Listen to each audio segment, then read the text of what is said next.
Oh, damn, yeah, I need to take a breath there.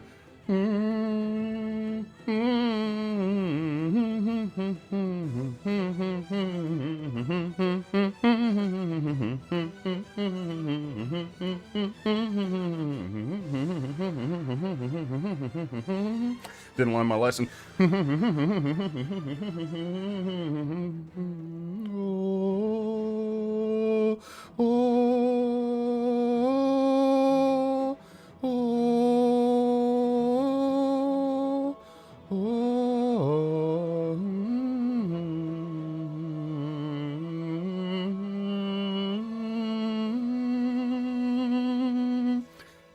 It's beautiful, isn't it? It's a beautiful thing.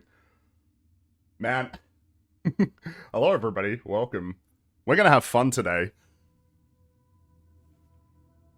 We're playing Halo Combat Evolved on Legendary difficulty. I was about to say, of course, but I mean, I wouldn't recommend it as the way to go about it the first time around, that's for sure.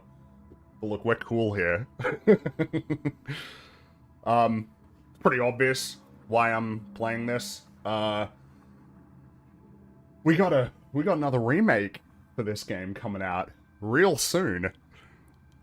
Real soon. How exciting is that, guys? Are you guys so excited for another remake of one of the best games ever made that will totally miss the point as to what makes it the best game ever made?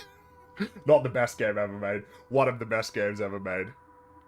Though I would understand why somebody would say that this is the best game that they've ever played. I figure we can actually spend a good bit of time here just chatting about this.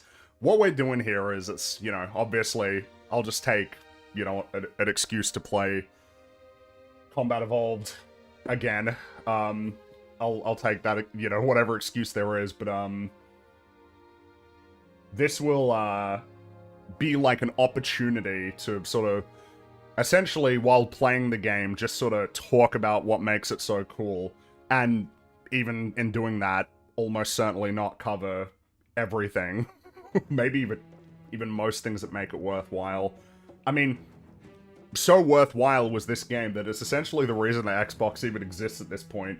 And so seemingly incomprehensible is it for a studio like 343 and Halo Studios that, like, they still don't really seem to know how to capture what made this game so cool. And what made all of the Bungie Halo games really cool.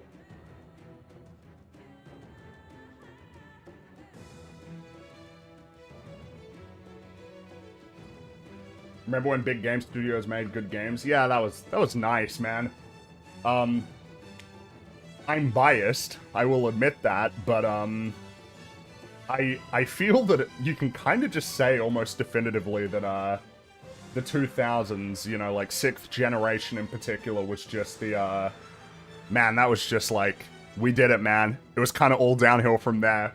And I'm even including the 7th generation for all of the great games that were included in there, like PlayStation 2, Xbox, GameCube, Dreamcast, man, Game Boy Advance, ooh. It was some good times, man. And I think that the reason why is because we were reaching a point when the technology was getting sophisticated enough that you could start to create these sorts of games that, you know, had a great deal of complexity, not just with visuals, but with, you know, mechanics as well. But at the same time, the budgets weren't so insane that these games needed to sell like 20 million copies to be profitable, and therefore had to be diluted, essentially, to appeal to a mass audience. You're gonna play on remastered graphics, right? No, we're not. No. No. We're not doing that here, okay? We're not doing that. I mean, that's a clear example almost of like how it was already starting to go wrong in the 7th generation. Yeah, man, good graphics just means there's a ton of stuff just everywhere. It means very bright lighting, even in levels that are meant to be dark and scary.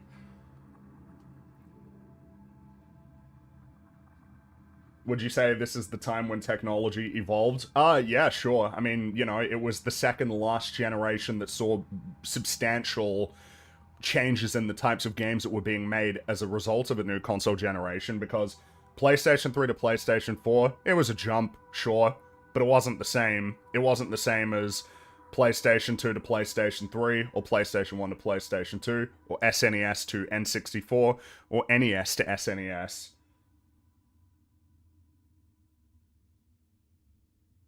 Compare and contrast at least? No, no, no, we're not, no, this is not, look, we're not doing like some Halo Combat Evolved Anniversary, like, playthrough. We're not doing that.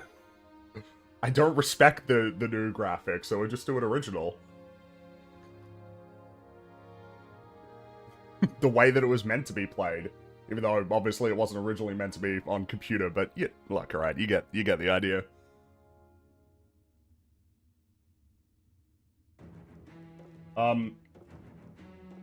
You know, in terms of talking about, like, this game's place in the series, man, you can really make a strong case for this being the best campaign in the series. You really can. It's so tight, man.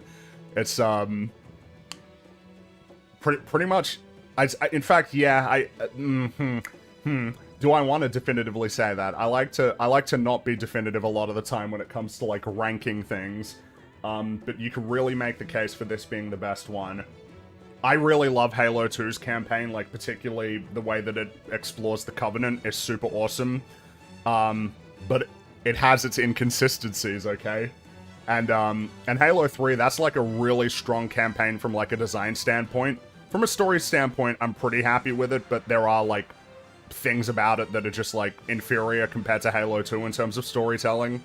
ODST is a great campaign. That's a really competitive one, but at the same time, it's also, you know, it's, it is, like, more contained, smaller, you know, which not necessarily makes it, like, it's a negative or anything, but, and then Reach, that's a really great campaign, but at the same time, like, there are problems on the story front, namely with, like, the characters, in the sense that they're pretty flat. They're not super interesting or exciting. The atmosphere of Reach is, phenomenal. The atmosphere is brilliant. It's the same for ODST, but in this case, it's like, it's really, Combat Evolved is just, like, sort of succeeding in every place that it needs to. It's got a really great structure, and something that needs to be almost, like, thought about as well is how, obviously now that we know what Halo is, right? Like, we know what it offers and what the world is, it's almost easy to sort of, it's almost easy to forget, like, how cool, number one, Halo is as a premise, number two, how cool the first twist is, and then number three, how cool that second twist is, you know? Everything about the, you know, the uncovering the secrets of the ring. Oh, it's a weapon that can be used? Man, that's awesome, alright, yeah, see you later, Covenant. Oh, God, the Flood. Oh, that just, like, changes everything. This conflict in the face of the Flood is, like, totally recontextualized, flipped on its head, made smaller in the face of that as a threat. But hey, we still got Halo that we can use here, alright? Oh, it doesn't kill the Flood, it kills us. Right, so it's this weapon that can't be used that humans are uniquely in a position to use. Damn. Like, it's just constantly getting worse and worse and worse.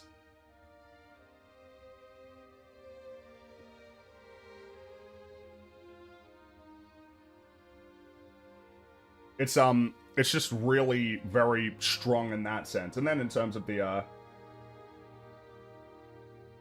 you know, it's just offering, like, a really exciting experience where as you're going through it, you're getting stronger, but then, you know, eventually getting weaker and put into a more compromised position, and then essentially almost single-handedly having to, like, save the day all on your own.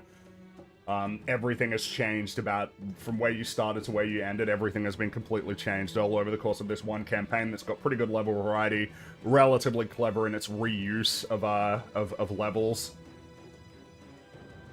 which is very impressive. And, you know, it's funny to think that, you know, Halo Combat Evolved wasn't necessarily going to be the game for Xbox. That wasn't a guarantee. It ended up being that way because it was so cool, which is just a fun aspect. Before we get started, I'll get to a few messages. Thanks as always. We'll work our way through them as we progress. Pardon me. I hope you guys know my criticism of the day aren't of hate but of love. You guys just have too many problems that need correcting is all. Look, alright? You could offer the criticisms, but then, you know, if we disagree with the criticisms... Can you play Lord of Ring Golem Evolved? No, we're playing Halo Combat Evolved. It's worth mentioning that no superhero movie has made a more $1 billion except for one. Until they came close to that, they shouldn't bother. Yeah, no, that's true. I mean, it's not looking great for that genre of movies, is it at this point? Do you still deny your bird heritage? I'm not a bird. I'm a plague doctor. Thoughts on African history? I feel it's underrated. I guess it depends on what part of the world that you're in, but yes, probably. If you're talking about in the West, yes, it's probably, I'd say it's probably a realm of history that, that people are not as familiar with as they probably ought to be, but yeah, I'd probably agree with that it's underrated. Don't forget to cap your frame rate. It affects the enemy fire rate and reaction time. You'll be fine on 60, but 30 is the intended experience as always. Dude, look, I ain't playing it on 30 frames per second, alright? It's on PC, 60 FPS. He still denies that he's a bird. I'm not a bird. I'm a plague doctor. Jeez. Alrighty.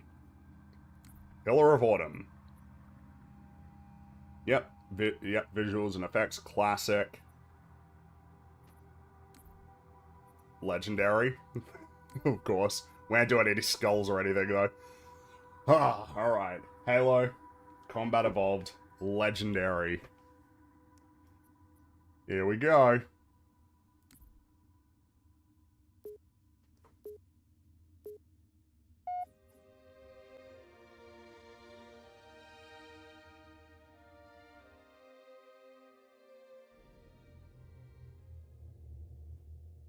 I mean, already. Come on. Already. What a great opening shot. Oh man, that view of the galaxy. Ooh, that's kind of burned into my brain. And the Pillar of Autumn, which by the way, not to constantly make the comparisons, but man, Pillar of Autumn, Truth and Reconciliation, in amber clad, Forward Unto Dawn, Shadow of Intent, UNSC Infinity. I think we both know the answer to that.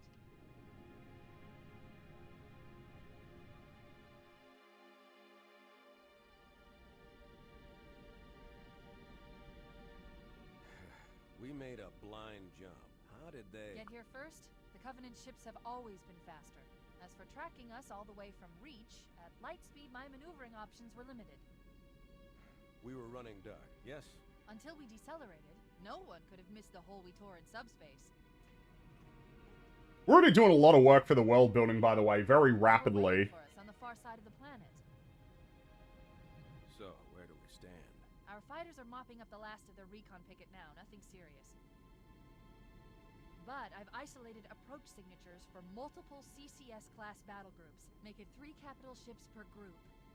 And in about 90 seconds, they'll be all over us. Well, that's it then. Bring the ship back up to Combat Alert Alpha. Everyone, sir? Everyone. And Cortana. Hmm? Let's give our old friends a warm welcome. I've already begun.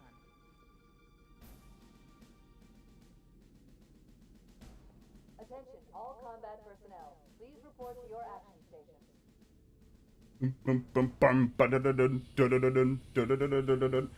Also, attempts to essentially give the game like a good amount of oh, I'll turn the volume up in a sec. I'll just talk here. Trying to essentially give the Pillar of Autumn like a sense of size, right? That obviously you get a good sort of glimpse of that in that opening shot. You heard the lady. Move like Sergeant Johnson.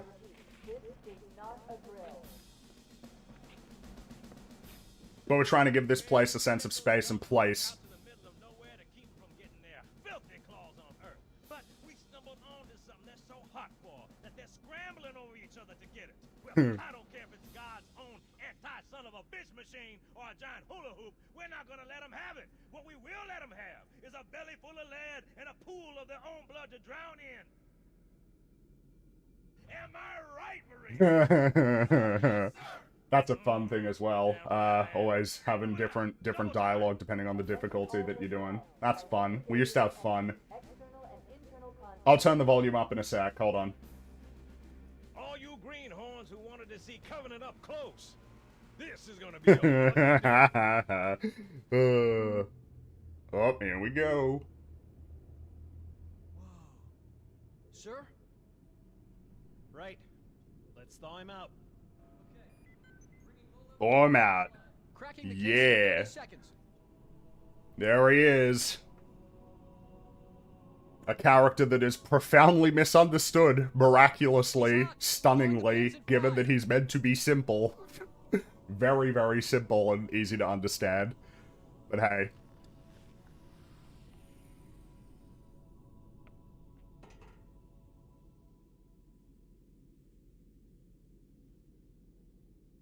Come on, we've got to get the hell out of here.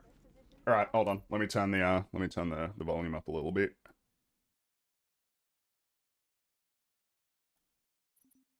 Alright, let me know if that's better.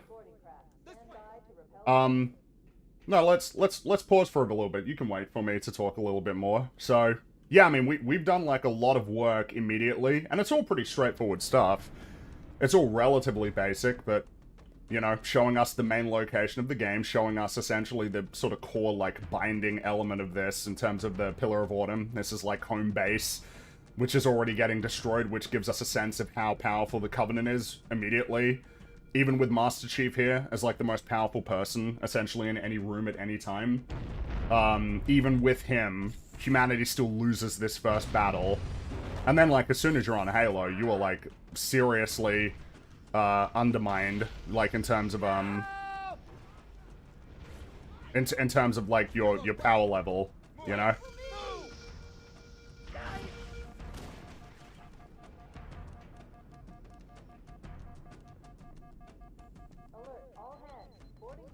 The quiet equals no character. Yeah, it's just silly. And I mean, you know, he has a character. It's a pretty...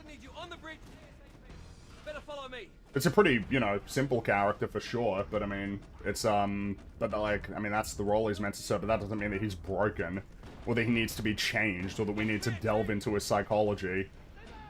It's not necessary. It's not the role that he needs to serve in this story.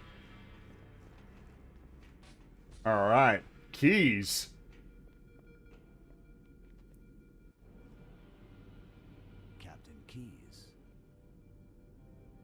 Good to see you, Master Chief. Things aren't going well. Cortana did her best, but we never really had a chance. A dozen Covenant superior battleships against a single Halcyon-class cruiser. With those odds, I'm content with 3... make that 4 kills. Sleep well?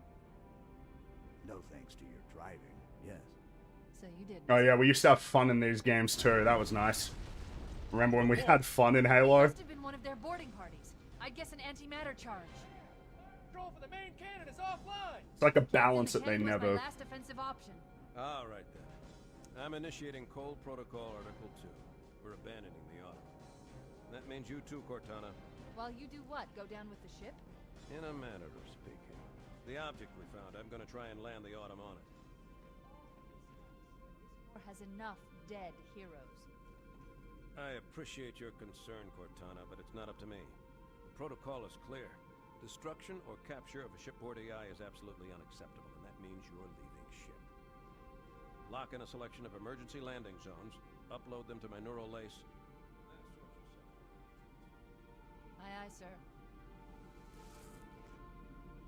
Which is where you come in, Chief.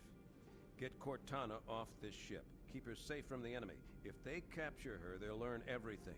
Force deployment, weapons research, Earth. I understand. Stakes. The Autumn will continue evasive maneuvers until you initiate a landing sequence. Not that you'll listen, but I'd suggest letting my subroutines handle the final approach. Excellent work, Cortana. Thank you. Are you ready? Nice detail. Yank me. Mm-hmm. Good luck, Master Chief.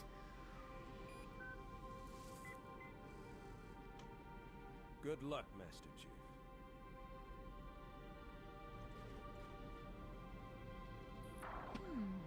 Your architecture isn't much different from the Autumn's. Don't get any funny ideas. One of the things that I think... Don't keep it loaded, son. You'll have to find ammo as you go. No, that's okay. I can do that. So again, something that's really cool... By the way, just looking out the window and seeing Halo there. What a great... It's just brilliant, man. I love it. What a cool world that is. Next to this cool-looking planet with this particular skybox. It's just beautiful. Something that I think is really important in terms of, like, explaining why people like Halo is, it's the world, man. The world is super cool and interesting. And the thing is that you know, it's clearly, you know, it's clear what the inspirations were. But it's all, like, synthesized into something that ends up being pretty unique. And, completely overrun by Covenant. and something that's sort of, you know, cool about it as well is just, that, you're sort of dropped into this world and you hear things like Slip Space and Reach and the Covenant, and they're all essentially treated as, like, matter of fact, as if they don't need additional explanation for the player, because why would there be explanation, right? You're in this world, you dropped into this world with people who live in it, you don't need it, but it already gives it, like, a big sense of scope. A scope that isn't even necessary, really, for what it's trying to be, but a scope that ends up being very important. That ends up being very important for, you know, essentially explaining the success of this series. Firing!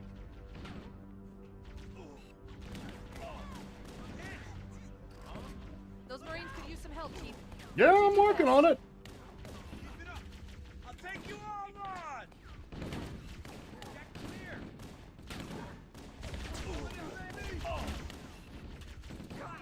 What were you thinking? Keep it up! Gotcha. Sure could use your That's help, it, sir. boys! I'll take a plasma pistol. I'd prefer having that, thank you very much. More! Come on! That burn! Don't go running away from me. Oh. No, don't do that scream. It's scary. Oh, damn, I'm already out of ammo? Really? Jeez. My fault! Yeah.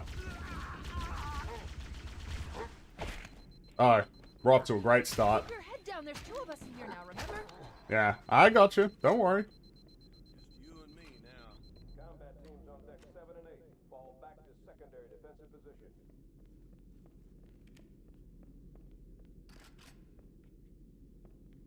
Plus, the enemies of the games have great silhouettes. Yeah, definitely. Elites, jackals, grunts, hunters, brutes.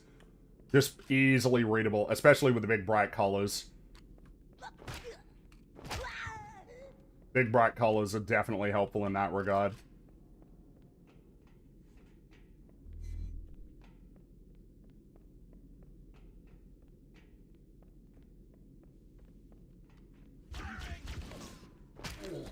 Gotcha, haha. Oh, what the hell? Did something just hit us? The things that the Marines say as well. They're just so very entertaining to have around with you on the adventure, aren't they? Yep. Mm-hmm. But I'll return the favor. Yeah, that's right. Ah, the music already. Yeah, give me that overshield, please. I'll take that. Thank you very much. They're using our lifeboat airlocks. I to see attach their Fringy's playing the warning game pads. based on We the go out and TV they show. go in. Oh, how rude. How rude are you? Oh, the music.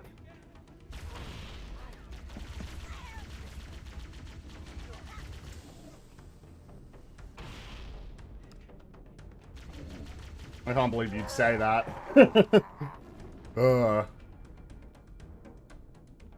It's crazy how bad that show was. Yeah, man, it's unreal. It is unreal, but at the same time, it's kind of not even surprising, really. Yeah, Halo's like that lame goober game. Like, yeah, why would we need to, like, respect the canon of that game? That'd be, like, there's no need for that, really. It's just stupid, and we're television writers, so we know what we're doing, not like those idiots, like, oh yeah, yeah.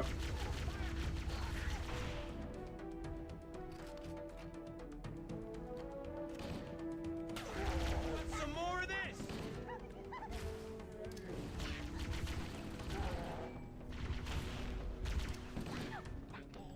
No, he got away. Oh, no, he didn't.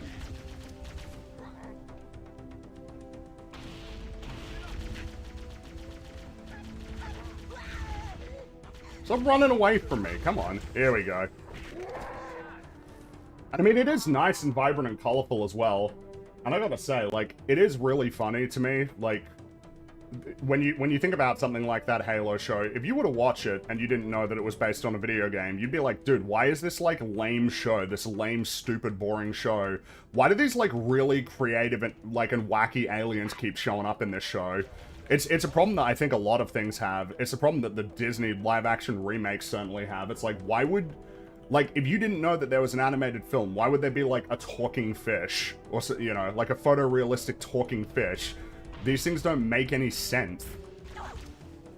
Like, they're not the kind of things that would happen naturally. Whereas, of course, when it's animated or it's a video game, it's like, yeah, of course you would potentially have these things come up.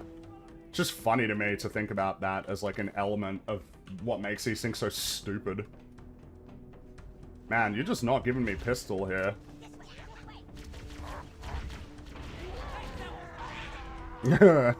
Oh, no, they are funny, man. The Covenant are funny. They say funny things. Even the Elite say funny things and make funny sounds. Part of the charm, honestly. Nice one. Of course, you can do more gritty aesthetic in Halo. I mean, Reach has a more gritty aesthetic for sure. And it works very well. Got you, yeah. I got you!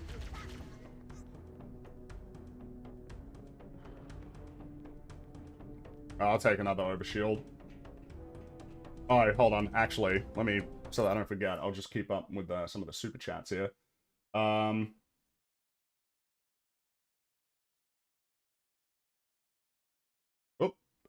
Wanted to say thank you to you and EFAP for keeping me sane while working. Also, I'm not alone in thinking DC movies have sucked for a long time. Yeah, look, alright. I don't think there's any hope, obviously. That's what I think, but you don't need to be as cynical as me. As me, you know, but it's over for superhero movies for sure. I know you've been keeping this a secret, but I'll leak it now. Your 3-part video series will be dedicated to praising Morbius, as you should. No, it's not about Morbius, but maybe we can chat a little bit about about said 3-part series. I don't know, maybe even later today and maybe a bit tomorrow on EFAP.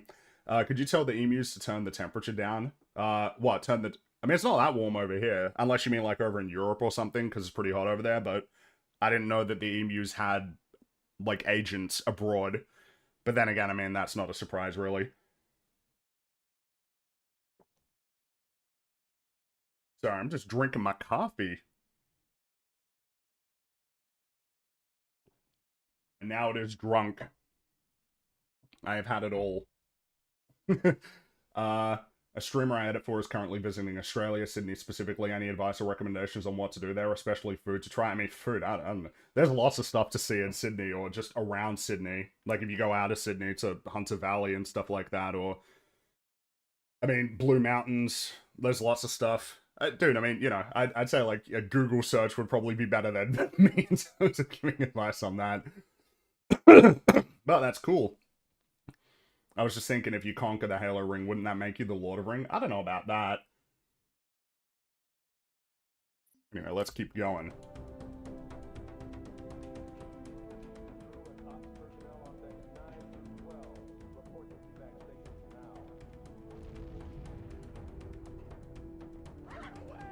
Reminded as well when playing, how many, you know, a cool aspect of Halo 3 soundtrack is that it is kind of like a, like a best of, almost compilation for the series. It's, a lot of the greatest hits sort of brought back, which is very, fun. Oh, whoops. So it's like always nice when you're playing Halo 3 to, you know, hear all of the classics, you know?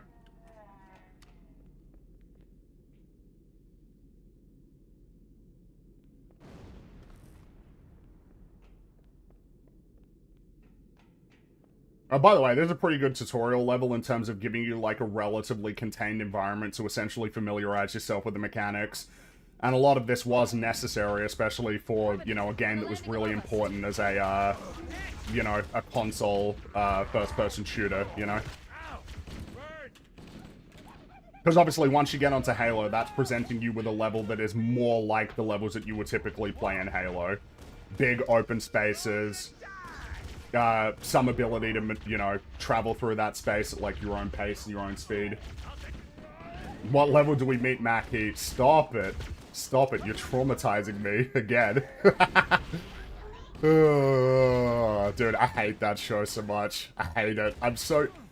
By the way, I mean, you know, obviously we talk about, like, the ruination of a lot of different series, but it is pretty incredible, like, how dramatically and swiftly and completely Halo has been ruined, you know?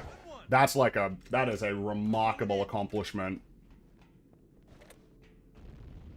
It's kind of incredible how swiftly and completely that show, this whole universe was ruined. To the point that it is kind of almost just on life support for the sake of it.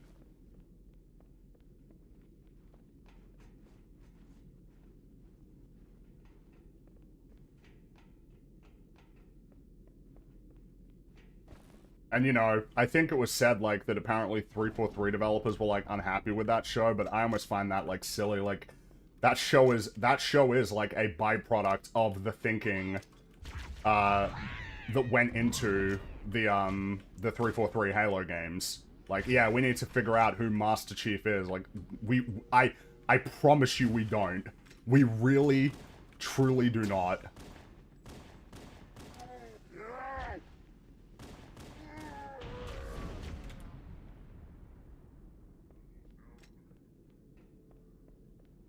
Will Mauler ever play Halo? Well, Mauler has played... He hasn't played Combat Evolved or Halo 2, I believe. But hey, I mean, you know, with the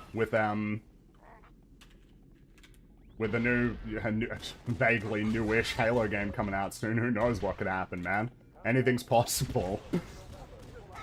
I've heard so many things about, like, that game, like the campaign Evolved. It's not looking great, lads. I heard that there was, like, some sort of, like, Reddit, Q&A that was, like, terrible. Just, like, absolutely a disaster in terms of the things that they kept saying about the game.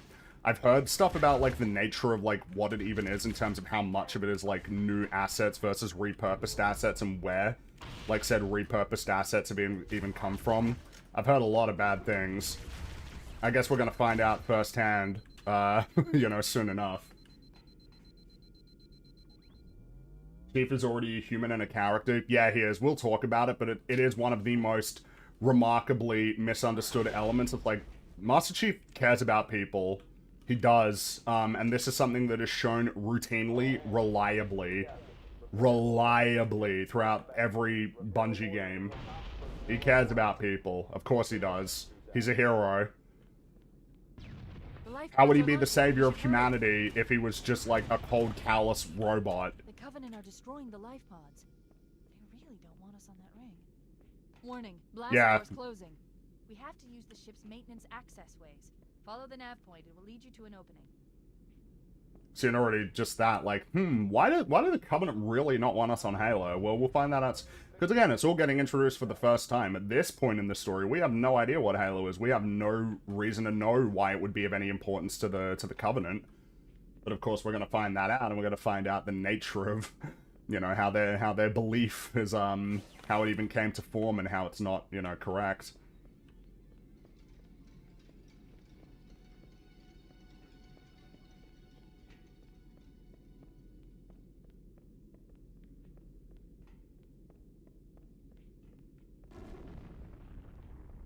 Oh, whoops. I can't actually remember, like... I can't even remember what the button is to turn on the torch.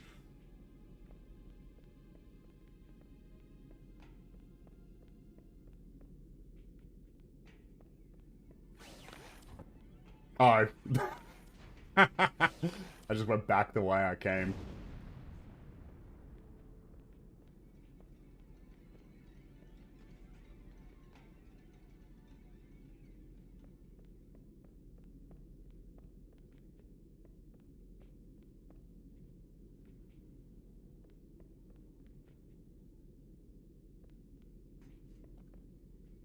I don't even remember.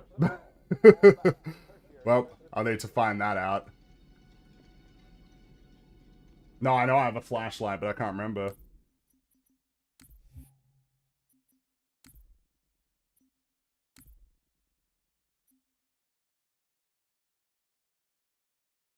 Four.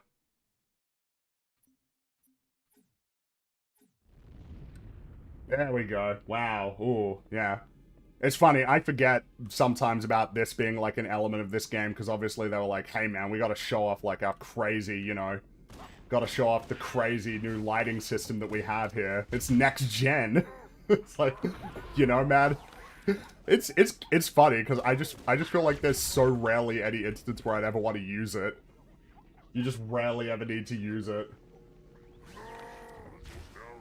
343 forgot about Chief's sense of humor. Yeah, he's a bit cheeky, man. He's a cheeky guy. Cheeky Chief. I hope you all understand that reference.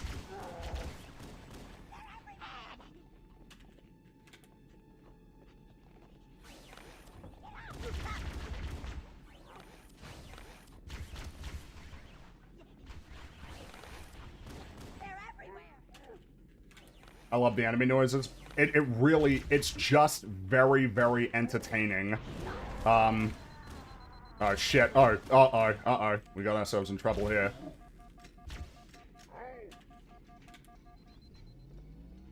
Nope, we're okay. We did it. Wow, look at that. Los Angeles! Los Angeles! No, but it really is like a balance that I don't think that 343 has ever like really managed to figure out, you know? It's you know, Halo is, I mean, you know, there's a part where it becomes like an outright horror game, you know? It is a game that is tonally ambitious, you could say, in terms of like how many sort of tones it's going for. Yeah, that is pretty funny that they were looking for Chief, the demon. There's a lot of different tones that the Halo games are going for. But man, they managed to balance it really well. You know, from epic to mysterious to just outright comedic to bombastic to, yeah, scary.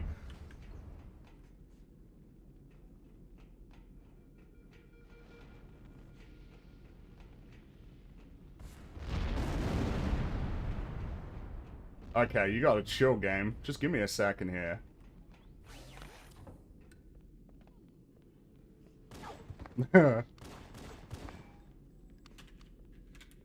Fringy, please tell me you and Metal streaming this classic as a prelude to an EFAP on the remake. I've always wanted to see a full Halo arc for the podcast because it's my all-time favorite game series.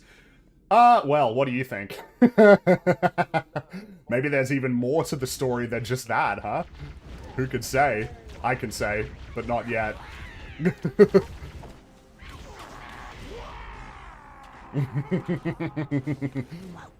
Cheeky Fringy.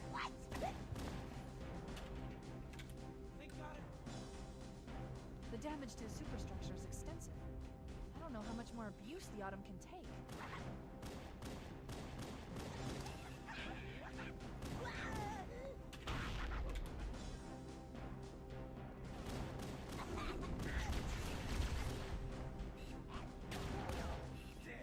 Hey, come on, lads. You want to help me? Oh, I should probably grab another plasma pistol.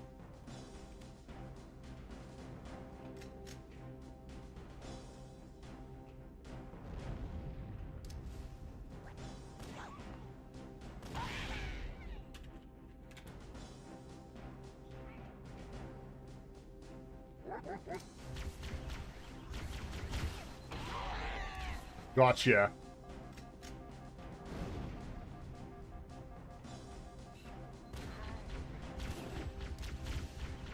Oh, whoops. 343 goes for melodrama above all. Yeah, same goes for the show. And you don't need the melodrama. Drama's good enough, man. You don't need people, like, screaming, "What am I?" I hate... Dude, that's, like... That moment is, like, the perfect sort of example of why that show is so stupid. What am I? Are you joking? Are you kidding me? Ooh. See, this is what I mean. You gotta be careful, alright, with these chain reactions. It is a fun element of the sandbox, though. Sad to realize Halo 3 ruined the, both the assault rifle and the Magnum. I mean, Halo 2 ruined the Magnum. The Magnum in Halo 2 is worthless. Before it launches.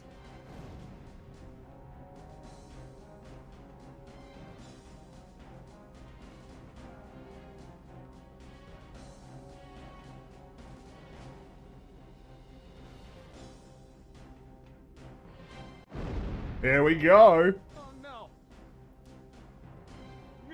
Chief doing heroic things? Very good time to leave. Not like he's a hero or anything. Ah, here we go. Here we go. Oh, here we go. We're disengaged, going for minimum safe distance. We're gonna make it, aren't we, sir? I don't want to die out here. Sure are, buddy.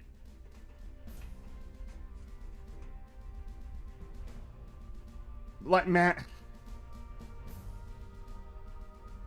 Oh, it's a great shot, and the cinematography is great for an Xbox game, like an original Xbox game. Look at that. What's that thing, Lieutenant? Hell if I know, but we're landing on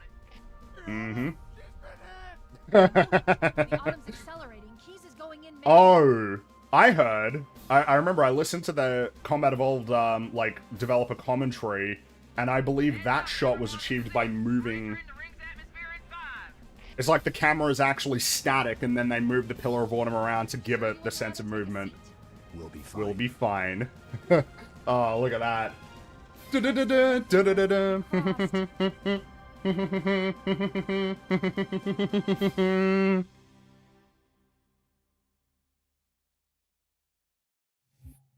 Which then brings us to one of the best levels in the series, IMO. Like, this particular landscape is just gorgeous. Damn! Air brake failure. They blew too early. I'm losing her. Brace for impact!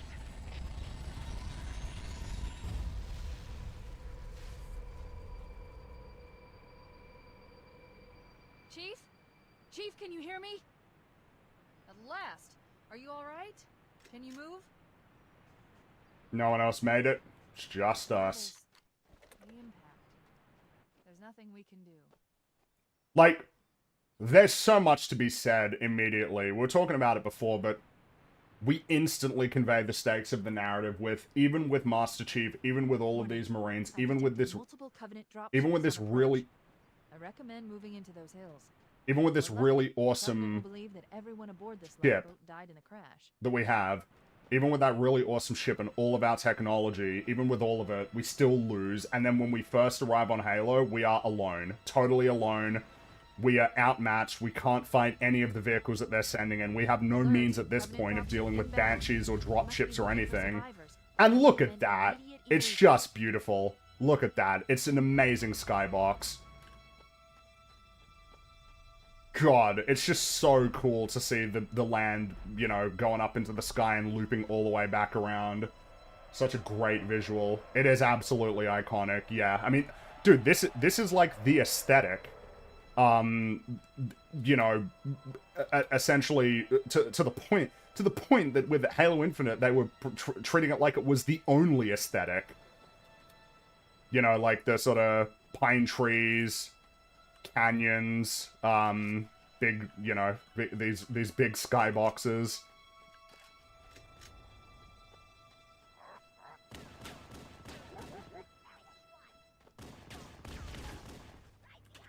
Don't turn off my wonderful music, game.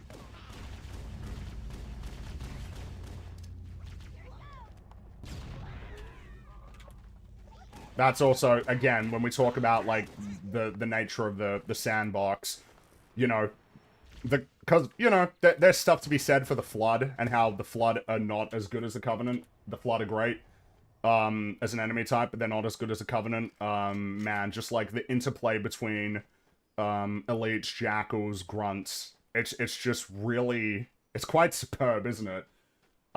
There is not necessarily one correct way of dealing with any encounter with the Covenant, which is like a really cool element of these games. You know, is it necessarily? We should check to see if there are any survivors. Ah, yes. The fact that the first mission on Halo is just about rescuing people as well. It's the first thing you do in Halo, rescue Marines. Well, the first thing you do on Halo, that is. Provided I don't end up shooting them accidentally. Oh, wait, no. I thought they were out. I thought they were my buddies. I was mistaken.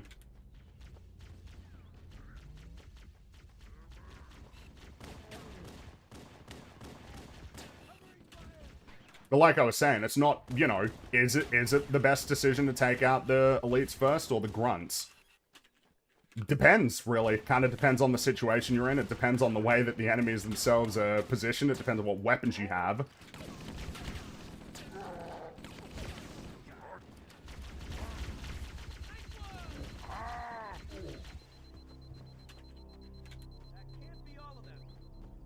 This is the only first-person shooter that musically interests me, immerses me. One day I'll play through the whole Bungie series on my home theater. I mean, that'd be a great experience, yeah. But I mean, the music is phenomenal. The music is a huge part of, like, what makes these games great. Don't worry, Sergeant.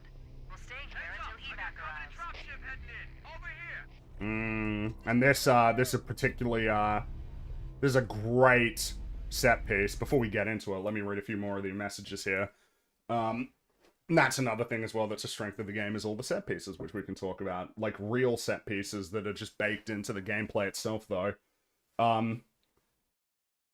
What happened to the Halo Season 2 EFAP TVs? Hey, look, maybe you'll hear more about that soon as well, okay? This game is 25 years old, aging like wine. Yeah, there's really a case to be made that, like, Halo Combat Evolved is the nicest looking Halo game, which is kind of, you know, hilarious in a sense, because of the fact that it is a much older game. But it really is a great looking game to this day, and it's aged very, very well. Even though it's obviously bound by the limitations of its time, it's like maximally taking advantage of what it could do at that time in a way that means that it's aged better, honestly. It's aged way better than the anniversary cutscenes. Those look, not cutscenes, the Blur cutscenes look pretty great. But, you know, because Halo 2 has better graphics, right? Like, in the sense that the graphics are more detailed, and it kind of sets the look going forward for, like, Halo 3 as well, which is a look that I do like, but there is something to be said for the simplicity of the art direction, or not the simplicity, no, I don't even like saying it like that, but just the overall art direction for Combat Evolved.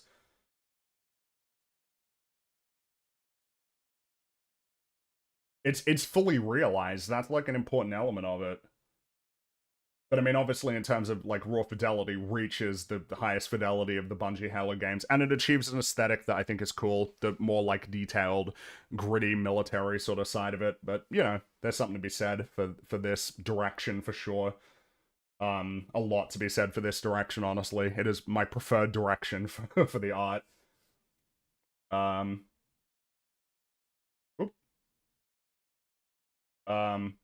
Hope you realize my praise of the hours are not born from love, but from hate. I'm trying to make you complacent, so it will lead to your downfall.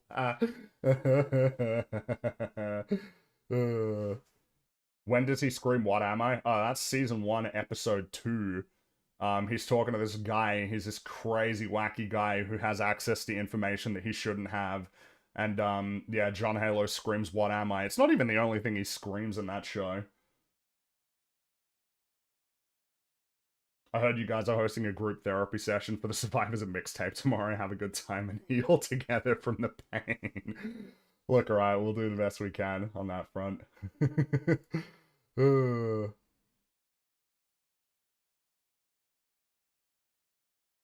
CE art direction is more the camp of Half-Life 1.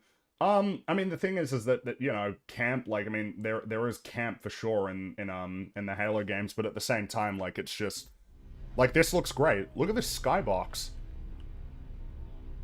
It's amazing. But look at this. Look at that.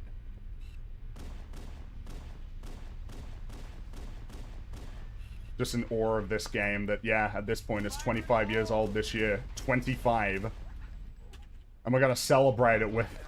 We're gonna celebrate it with Campaign Evolved, huh? Wow.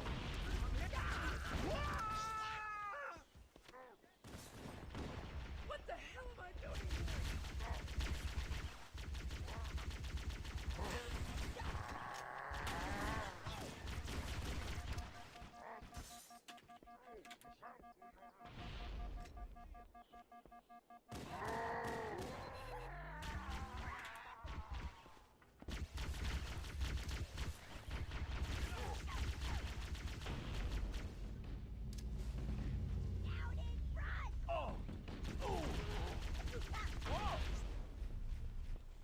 Look sharp! Covenant dropship on approach! I could use some help over here! Well, yeah, but don't run all the way over to them, man. Over here! Roger that. Don't run all the way over to them. You got me? Otherwise, you're gonna get yourselves killed.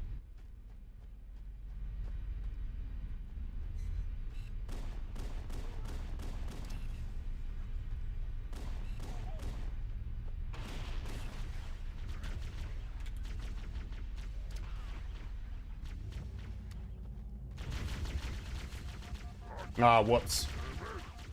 I went too far. I went too far. Flew too close to the sun. No, never mind. I'm awesome. No, never mind. Flew too close to the sun. Flew too close to the sun. Nope. I'm great.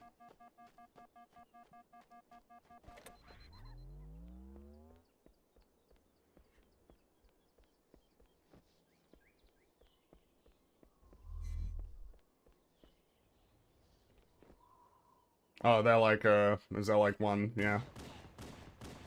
Retreat! Pulling out of me! Whoa. Gotcha. I got you!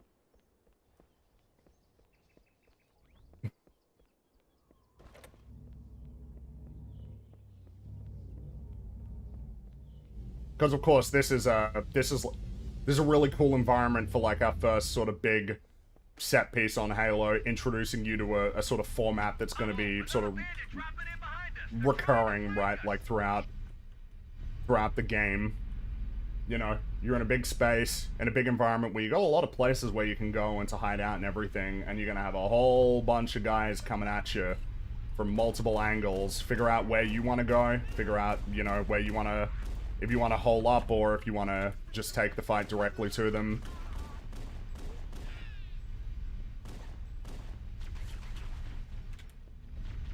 I probably should have grabbed a plasma pistol. Yeah. Oh. Did I lose my last guy? I think I might have. Oh, nope. No, he's still here. Not for long, though, probably. Oh, yeah, full damage. Whoops. Yeah. I recommend that we stay near the beacon and wait for extraction. Ah, damn it. Aye, the burn! What the?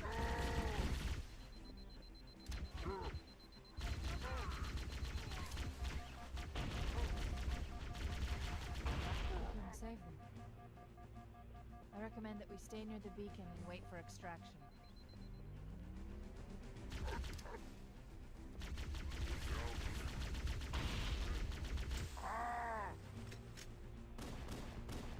Don't run away. No, run away. Alright, let's grab some health.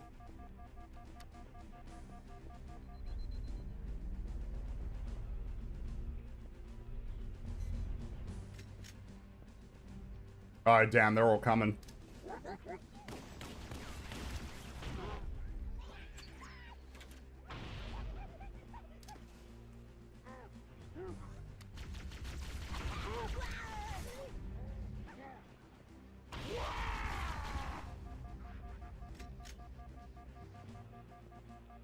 Y'all on EFAP seen the box office for Supergirl. I mean, it's really low, isn't it? Like, really low. Like, supremely low. Crazy low. Kind of lower than even I was expecting, and I thought it was going to do terribly. Whoops.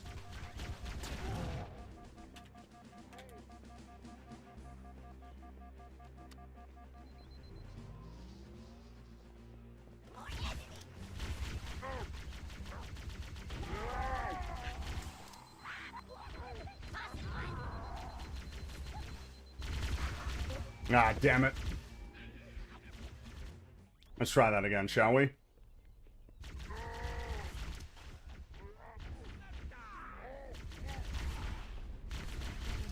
Oh, that was stupid. That was stupid. That was dumb. Stay near the beacon and wait for extraction.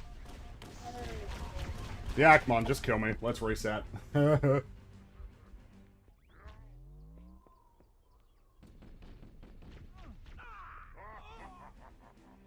save them. I recommend that we stay near the beacon and wait for extraction.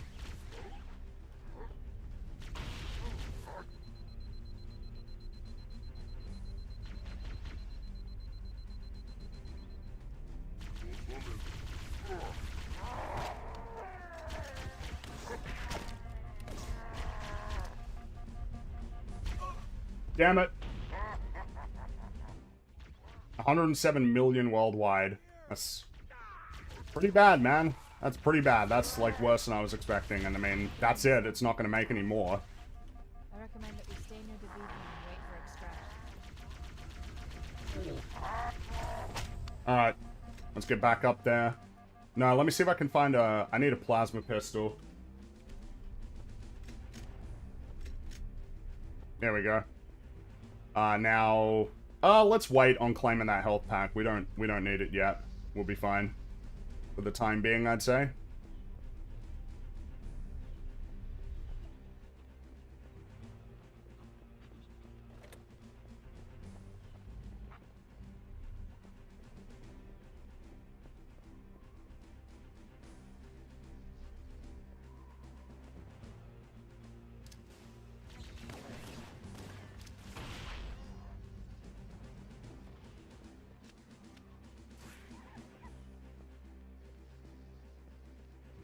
Come on up this way, lads.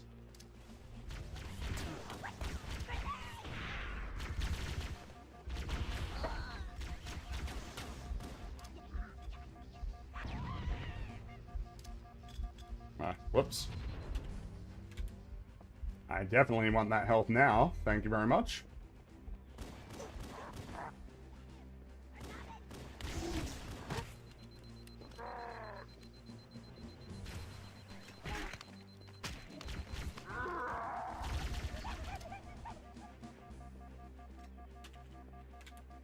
Have you beaten this on Legendary before? I have, yeah.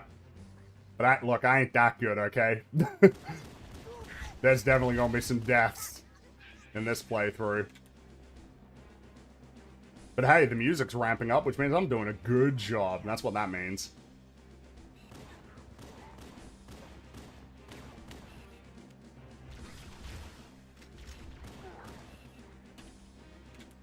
Yeah, see, look at that.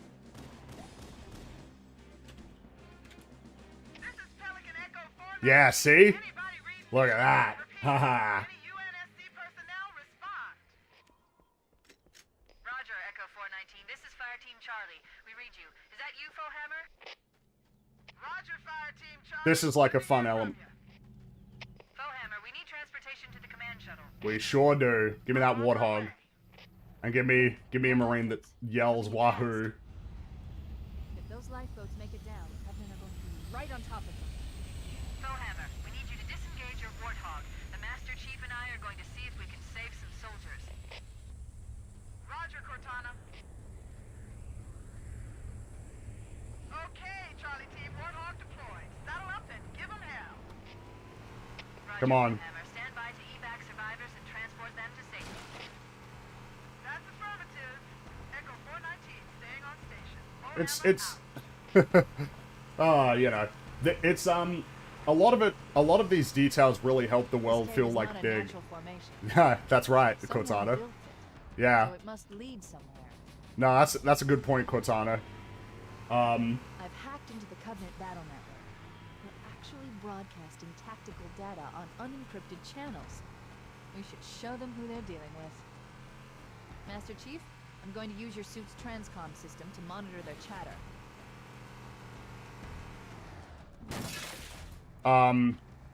What I was saying before is, it's something that's cool that happens in all the Halo games, right, is when you see, like, pelicans coming in and out delivering stuff and, you know, ships flying overhead and everything. It helps give it a sense of scale, that even though, again, you are playing as, like, the most powerful person, this is, like, a big effort that's going on with a whole bunch of other players that are involved.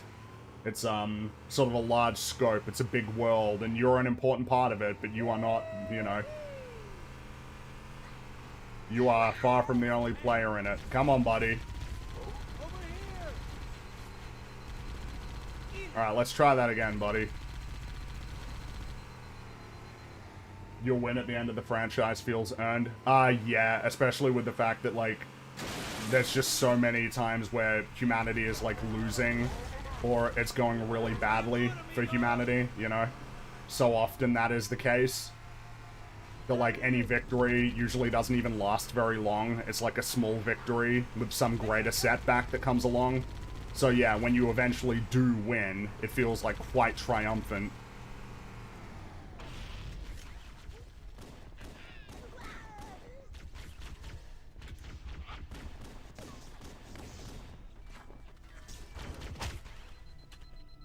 Alright, come on, don't go shooting me, buddy.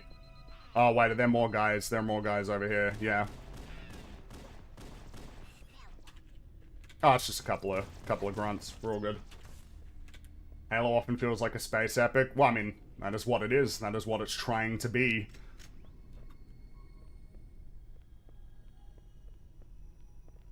Also, let's not forget, up this way, the elite's right around the corner. No, no, no, no. You're not gonna get me this time.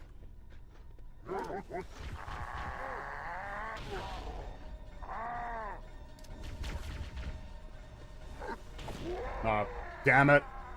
You're not gonna get me, but I might get myself through stupidity.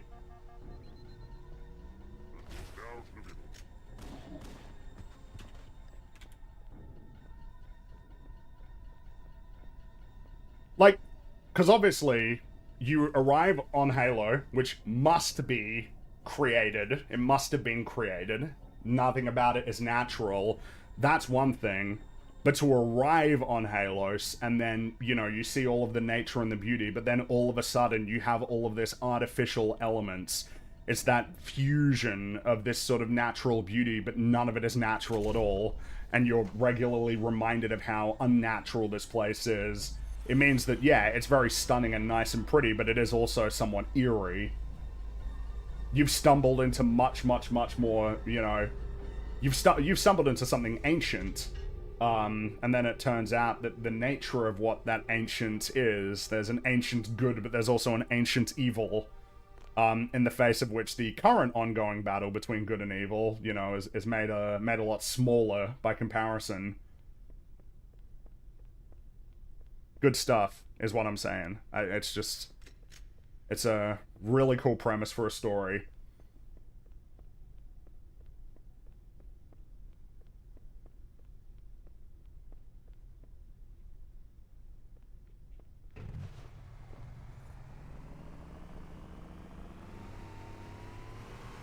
Anyway, off we go to fight more bad guys.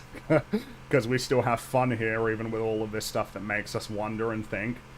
And that as well, right? It's an element that obviously gets expanded upon in, like, Halo 2 and 3, but, the fact that humans... Oh, pardon me. A lot more crew made it off the Autumn than I had predicted. Yeah. The captain really gave them hell. If we can find Captain Keyes and the other survivors, we have a chance to coordinate an effective resistance. And that's what we're gonna do for the first third of the game, basically, before it all goes wrong. Oh! Sorry. Da-da-da. Dude.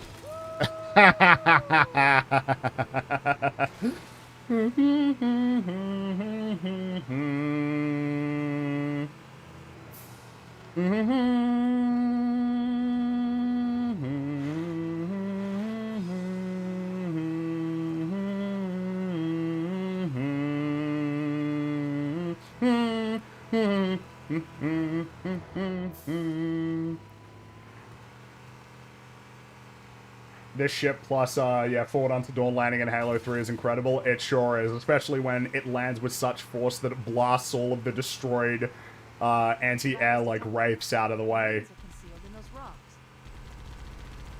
Now, we definitely want that sniper rifle, lad.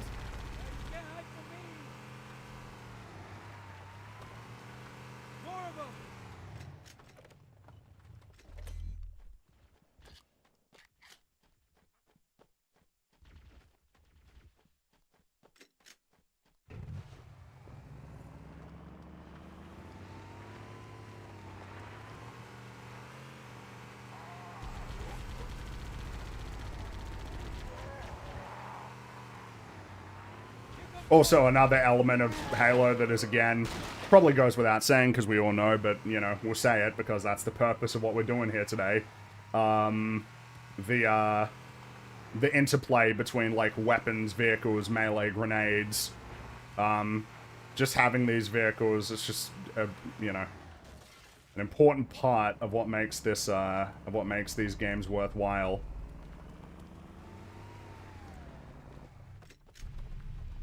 Well, actually, I don't know if I want to leave this right here.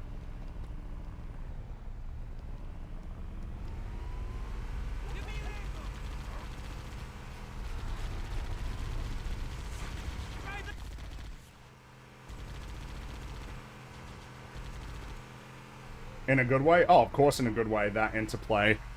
It's a good way to inject a lot of variety into the game. It's just like, hey, now you're doing the level where you're primarily dealing with vehicles, or a level where you're primarily dealing with, like, on foot or in open terrain versus in narrow corridors versus a mixture of both.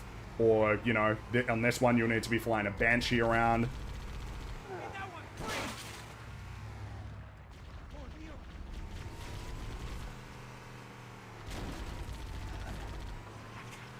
Ah, I got you.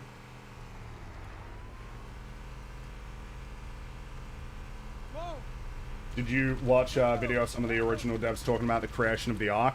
It depends on what you're talking about, because I know that originally, you know, in the Halo 2 that kind of never was because of all of the, you know, the trouble with development, that originally the Ark was going to be on Earth, rather than, you know, Installation 00, you know, beyond the Milky Way galaxy. That originally the Ark was going to be essentially the location that you go to. Like, instead of the area that they dig up in Halo 3, instead of it being a portal to the Ark, like, that was going to be the Ark itself. And that in the Ark, the Arbiter would find, like, essentially the most clear-cut proof that, that humans were Forerunners, whereas, you know... Not that we necessarily need to start... Not that... I don't even... There's not even a conversation to be had. The Forerunners are humans, obviously. That's obviously the point. That's obviously the intention. Guilty Spark says so. You know, end of it. But obviously, 343, you know, they decided that they wanted to, change it up a little bit on that front. Stop diving out of the way. Let me run you over. But I know about that, if that's what you're talking about. I'm not sure if that's what you were talking about.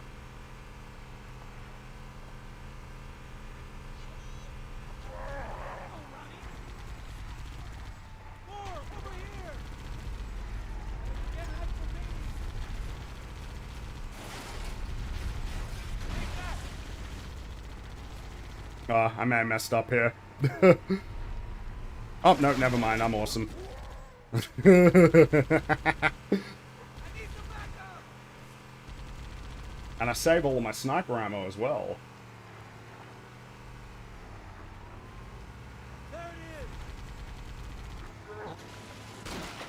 It's just everything that Guilty Spark says, which obviously we'll talk about when we eventually get to, level 8, 2 Betrayals. You know, once we get there, we can talk about it a bit more. But, like, everything that Guilty Spark says in that sequence, and a lot of what he says in the library, obviously only makes sense if the whole point is that he's just mistaken you for well, not mistaken you, but, like, he's like, yeah, you're a Forerunner.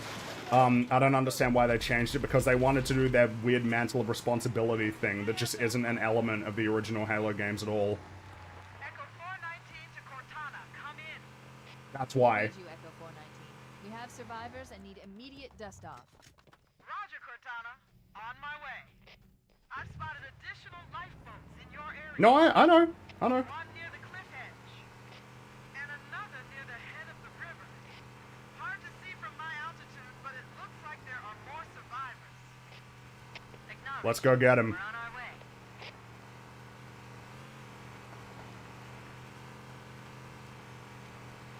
No, Mr. Cheeks is the chosen one. Yeah. Stupid.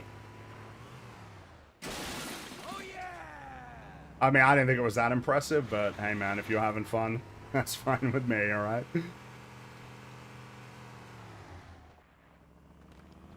Alright. Group 2. Whoa! There's some Marines hiding in the hills above the structure. But in this case, we'll hop up here. We got the sniper rifle. Let's use it. I'll call in a dropship to pick them up.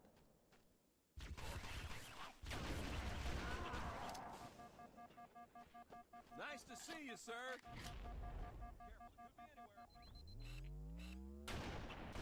Don't get cocky now. No, never. Nice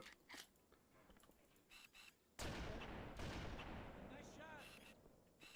I think so. Oh, no, never mind. There it is. It's over, Arbiter. I have the high ground. You underestimate my power. Yeah, making Master Chief a chosen one. And then obviously that's a decision that the show thought was a good idea, so they decided to go with it as well. Again, it doesn't make sense because Halo is bad. Halo is a bad thing. That's the twist. It's bad. You don't want to use it because it will kill you. That's why it's called the gun pointed at the head of the universe. It's bad. But the problem is that this is an issue that plenty of stories can have, where like they almost get it backwards. They get it confused because, like, yeah, but Halo's cool and it's like the image of the series. It's like, yeah, it sure is, but it's bad. That's the twist. Whenever Halo arises, it only presents problems. The idea of like, oh, some mantle of responsibility to take care of the universe is like, what? Let's find them, people. What are we doing, man? Oh, where'd you come from?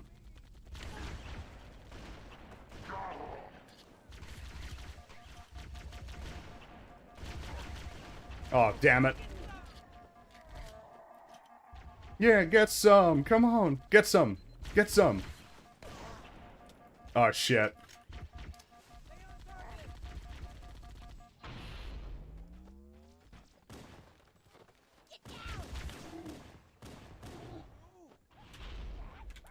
Here comes more. Back me up. Get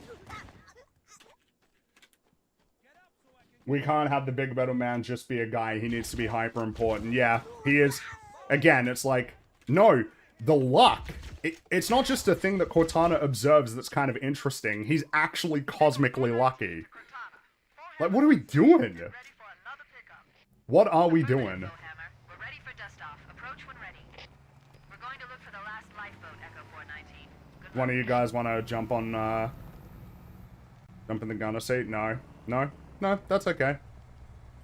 Wait, was that the sniper rifle I got rid of? Yeah. It's showtime!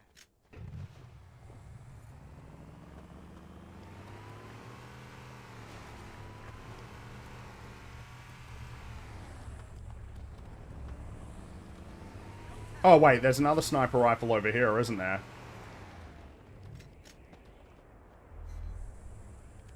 Or was there ammo for a sniper rifle? I would like to double check that, honestly.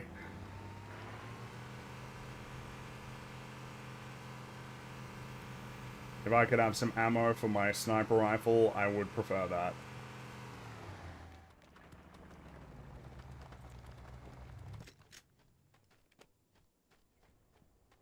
Oh, no, it's gone. Whoops. Oh well. Now we've got more or less the same people made Halo's Decline who think they can make this again, which is so lame. Yeah, I mean, dude, it's just over. Just end it. It's done. You tried, you failed, you've had more time than Bungie had. It's over. You gave it your best shot, and I guess your best wasn't good enough. So just stop, you know?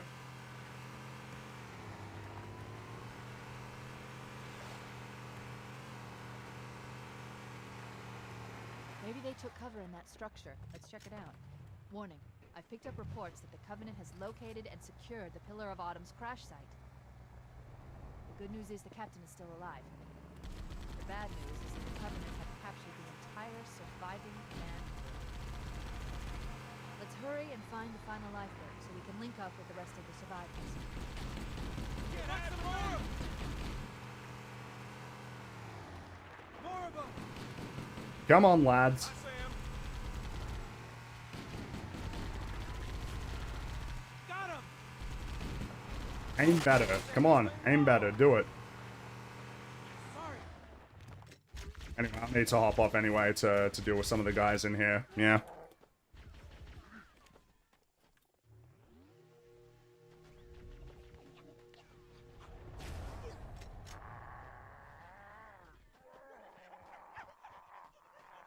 Oh, what's going on, buddy? You alright?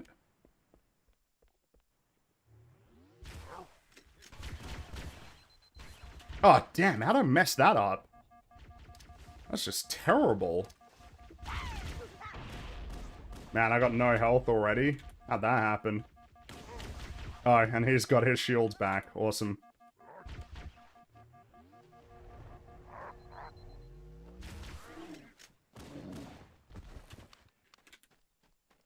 We should search the interior of those structures before we leave. Oh. Ah, damn it. Yeah, he got me. Maybe they Ah. took cover in that structure. Let's check it out. No, I shouldn't be surprised by that checkpoint. That's fair. Located and secured the Pillar of Autumn's crash site. The good news is the captain is still alive. The bad news is that the Covenant have captured the entire surviving command crew. Let's hurry and find the final lifeboat so we can link up with the rest of the survivors.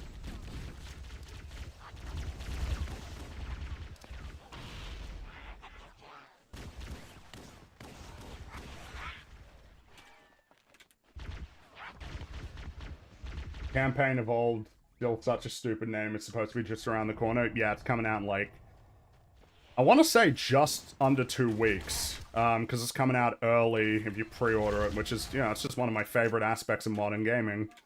Yeah, pre-order the ridiculously expensive version of the game so that you can play it on the actual release date. Because, I mean, how is it not just the actual release date?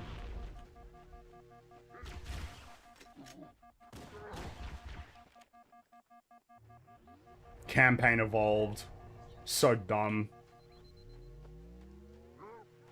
Oh, but we're on Unreal Engine now. That'll fix all of our terrible decisions that we make. That was the real problem, was the engine. Even though we marketed the game on this new engine. Yeah, that'll fix it if we're on Unreal Engine. Because everybody loves Unreal Engine at this point, don't they? Nobody has any negative things to say about Unreal Engine. Ugh.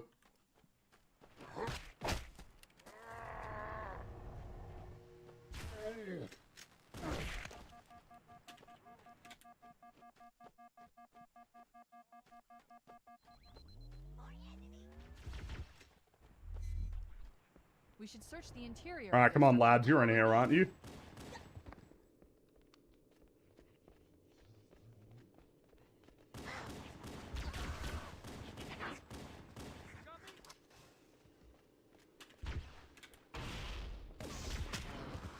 Gotcha. Let's find him. Look, I've called for an evac. roger that. Marines, assemble for evac. Pronto. This is why we as a society need to ban Unreal Engine. I mean, it's...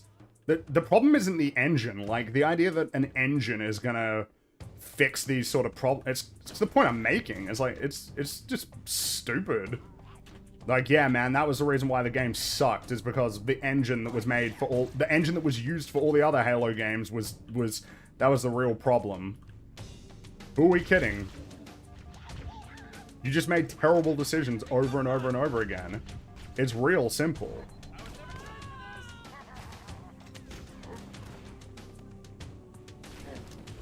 Ah, this is a great track as well.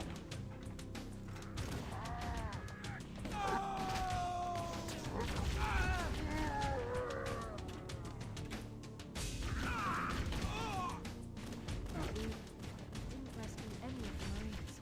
Oh, 100% casualties. yeah, but that wasn't my fault. That was their fault. Not my fault. They all got themselves killed.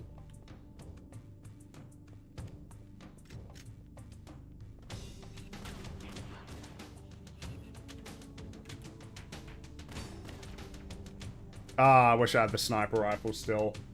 Favorite mission in Halo 2? Ooh,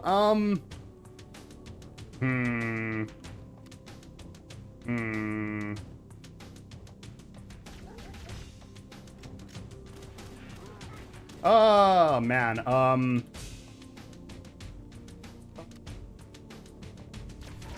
mean, Delta Halo is pretty great, obviously. But it almost feels like the boring choice. Oh, what? So the best levels are Silent Cartographer, Delta Halo, and the Covenant, huh? It's like, well, look, right? What can I say?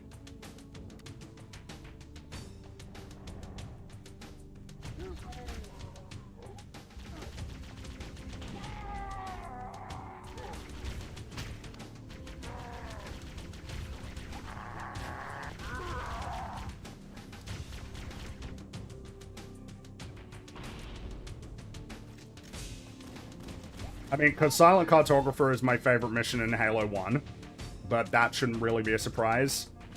I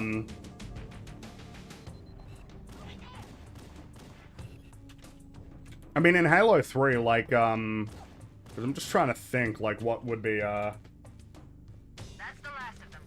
Got him. After that, I'm on my way. New traffic on the Covenant BattleNet. I found Captain Keyes. He's being held on a Covenant cruiser. The Truth and Reconciliation. A ship I disabled before we Truth and abandoned the Reconciliation, such a cool name. Autumn. The Truth and Reconciliation touched down on a desert plateau roughly 300 kilometers upspin.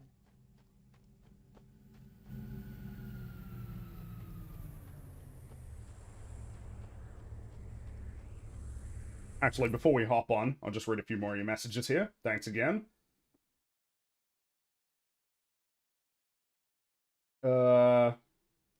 Thanks for allowing me to use footage from your Star Fox playthrough last Sunday. May seem odd to ask again, but can I use footage from this one as well? Working on a huge video. Love to use gameplay footage to illustrate certain points, visual metaphors of the kind you and Mauler are quite good at. Well, now I'm almost curious about what that video would be. Yeah, no, it's chill, but that's it sounds like it sounds like it's casting a wide net sort of video, but Star Fox and Halo Combat Evolved. I think I already answered that one. Apologies if someone asked you this before, but what do you say about Bungie pulling the plug in Destiny 2 and laying off the entire Destiny 2 development team? The problem is, like, I don't really have, like, a whole lot to say about that, because my investment in Bungie is specifically, like, the Halo era of Bungie. I'm not very, you know, much paying attention to what they've been doing lately. I mean, it seems, right, isn't the conclusion to be drawn from that when PlayStation acquired, like, Sony acquired Bungie for, it was over $1 billion, wasn't it? Like, over $1 billion, seemingly with, certain expectations, in terms of like what they were going to get that they didn't get, and then there were certain choices that were made by like the management of Bungie, just in various ways. Marathon not doing as well as they wanted it to, or just sort of collapsing that studio, which is, yeah, I mean, it's sad. The problem is it's like not a studio that I'm invested in, because I don't even like Destiny. Like, I don't like Destiny 1 or 2. I hear people are quite fond of that. I'm pretty sure Nick is pretty fond of those games, but I'm not really. But I mean, you can see it, right? This is kind of the era that we're entering into, is like massive amounts of layoffs. Massive layoffs at all of these studios, so many people getting fired, and a lot of these people are probably not going to be able to get jobs in the industry ever again if everybody is downsizing. And, you know, then you have Xbox laying off like, what, 20% of its workers? And they're not the only one. It's just across the board, yeah. Pretty dire state for the gaming industry at the moment.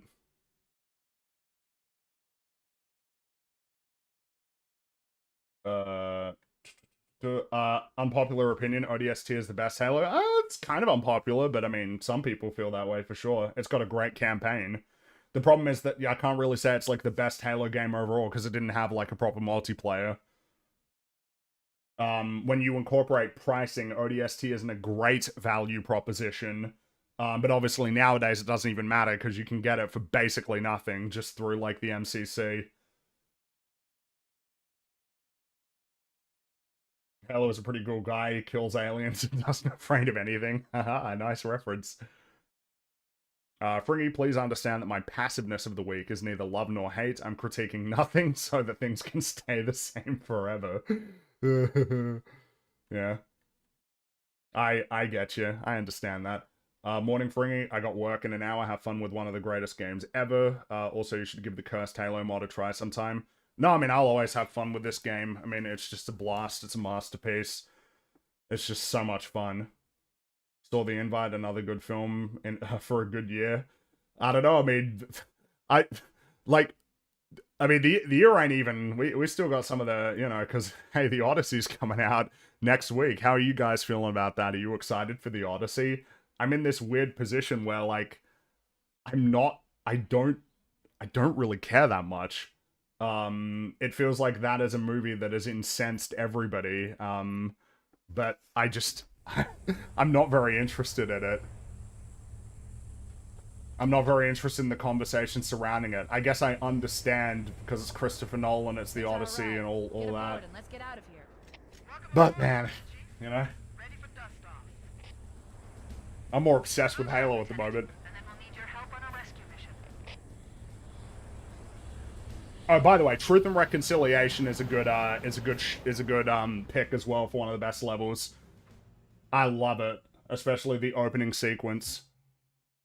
The ship part, not as much of a fan of, though it's still really good. But this part, Truth and Reconciliation. The ship is currently holding position approximately 300 meters above the other end of this plateau. So how do we get inside the ship if it's in the air? The Corps issued me a rifle, not wings. There's a gravity lift that ferries troops and supplies between the ship and the surface. That's our ticket in.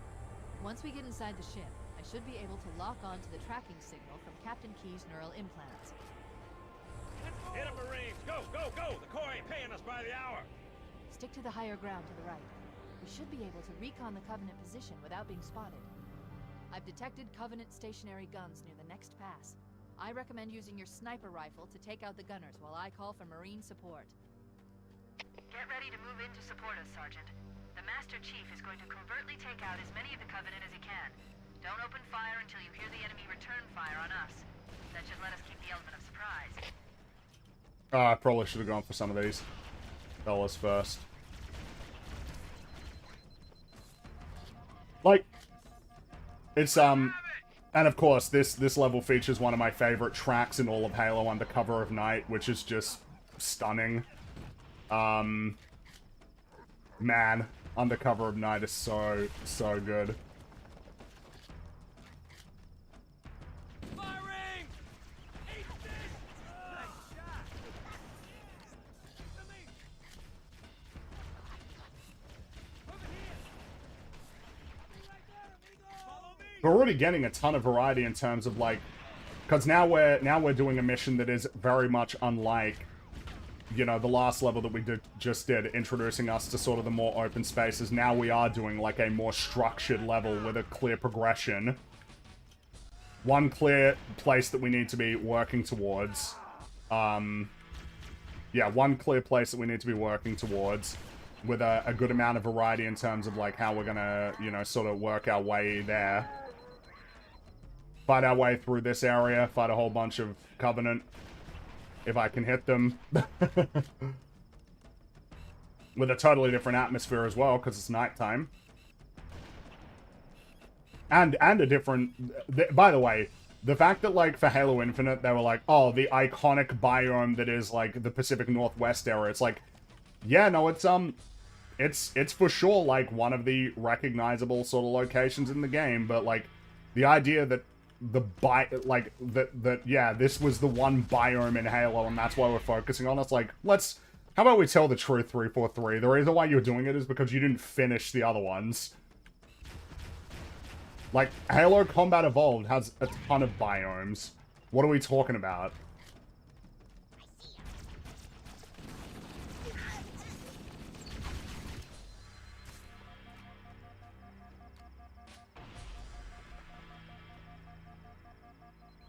Genius game design, slowly but surely getting you used to everything before ramping up. Yeah, because in a sense we just had, you know, with Halo, it's the first sort of vehicle level, but like the first proper, like the proper vehicle level is when you go into the control room. That's much more. You need to actively sort of be using a vehicle to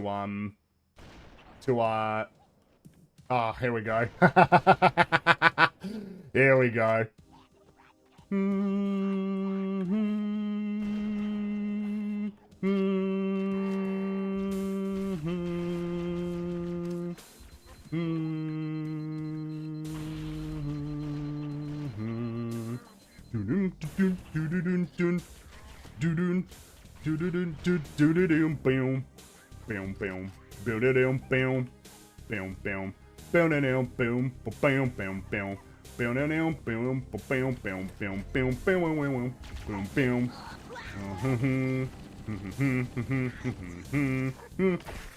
How'd you get up behind me? Ah, damn it! What difficulty are you playing? It's in the title. I'm playing on Legendary difficulty.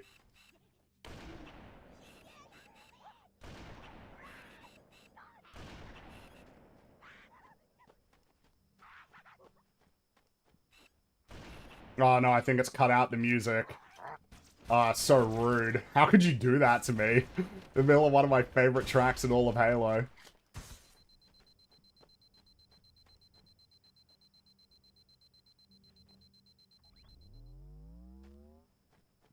Remember, the good films will be remembered, the bad films will be forgotten. I mean, that's not even true. People think Endgame is a great film. And Endgame is remembered. Probably a waste of sniper ammo, but hey.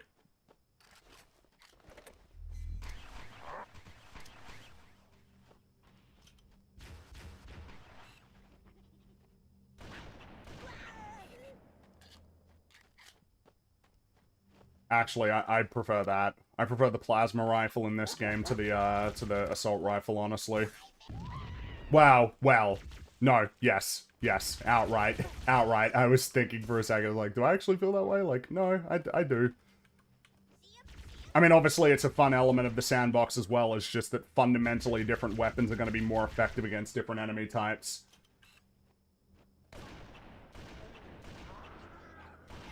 You know, like, a lot of the human weapons are super useful against the Flood. But in the case of the Covenant, you know, some human weapons are super useful. I mean, the pistol is just useful in all forms at all times, in all situations, you know. But, like, the shotgun is super useful against the Flood. And then, obviously, it changes from game to game, which is, like, a noteworthy element of the Halo games, because this is in the era where sequels, even though they were obviously sequels that were, you know, built off of the foundation that came before and sort of trying to achieve the same things as the games that came before are meaningfully different. Like, the lessons that you learn in any one of these games are, absolutely will translate over. But, you know, they are different games and the weapons function differently across the games. Assault rifle is goated in Halo 1. I mean, it is where it's at its best, but, like, the plasma rifle is more, like, effective. The thing is that the assault rifle is really great when dealing with a whole bunch of grunts, but in my view, the plasma... The plasma rifle is better in terms of chewing up elite, armor. Or shielding, rather.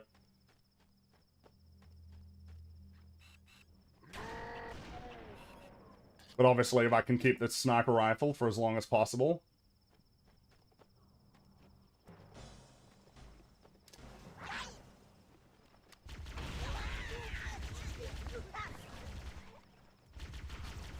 And of course, that's like a cool thing that distinguishes between each of the weapons is just fundamentally, human weapons are relying on ammo, whereas Covenant weapons are relying on battery.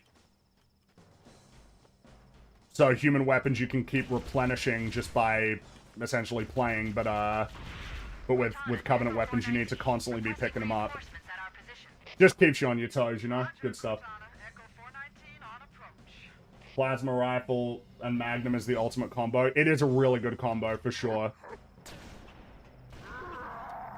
But that was what I was saying, is that I want to have my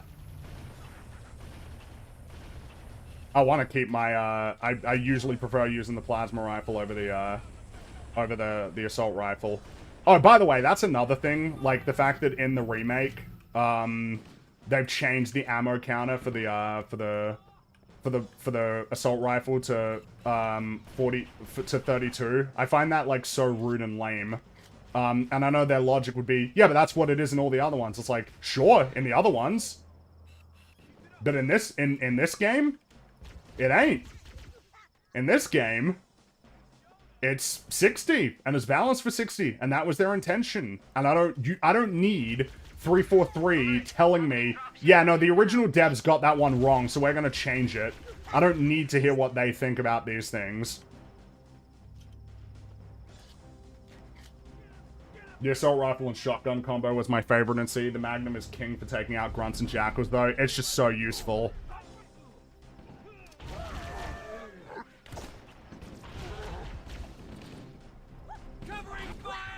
It's so useful.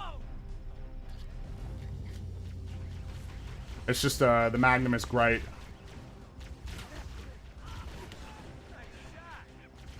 Yeah, I think it was a nice shot, honestly.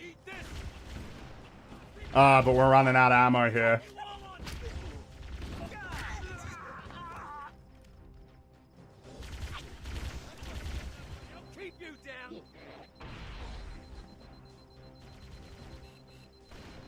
Yeah, damn, that's it. We're directly under the ship now. Alright, are we bad or what? The Covenant use a gravity lift to move troops and supplies between the ship and the surface. We need to ambush them at the grav lift's loading zone and use the lift to enter the ship. Oh, wait, oh, yeah, the pathway's over this way. Also introducing the SMG, and the BR is a bad choice. I mean, I love the battle rifle. The thing is that battle rifle and SMG was just, like, not the right combination. And that's what, I mean, Bungie themselves even admitted as much. It's the reason why they switched it back to the assault rifle and pistol.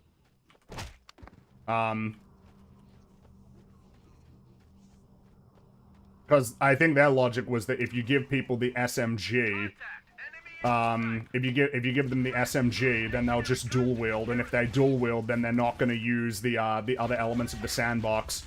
Like, people who just dual wield, they stop using they stop using grenades, they stop, god damn it, they stop using melee.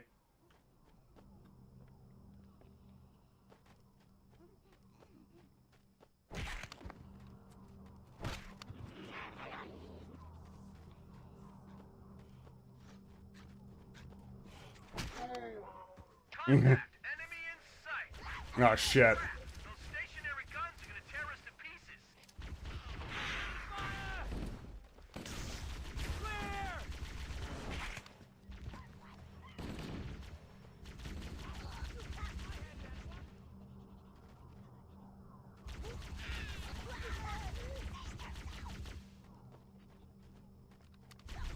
Alert! Covenant dropships are inbound. Man, it's always something. Hey, look, I don't need any more Covenant dropships coming in, alright? What weapons do we have over here? I put myself in a really bad position right here by coming over this... Oh, well, actually, not necessarily.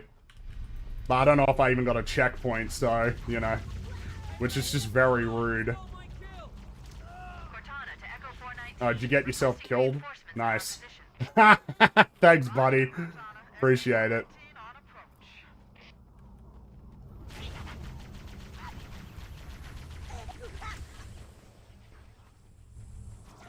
Oh, yeah. Yeah, and then I put myself right next to the elevator when it drops the more bad guys. Ah, fool. Fool. Come on. Hey. No. No, no, no, no, no. Get out of there. Yep. None of that, buddy.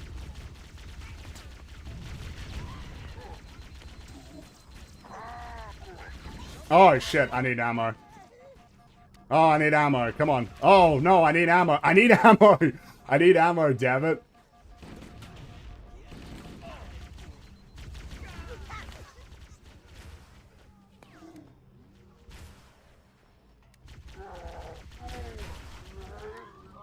Thank you. Oh, no, no, no, no, no, no. I don't need to be using that. Okay. Oh, I just want to pick up that weapon.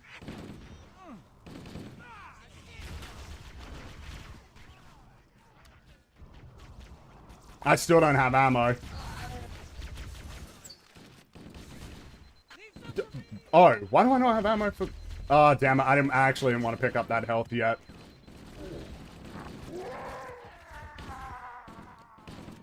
Do I have more grenades, though, at least? Yes. Ah, shit. Ryan, we got the hunter... Wait. Yes. Oh, wait. No, I'm forgetting. This is the first area where the hunter show up, isn't it?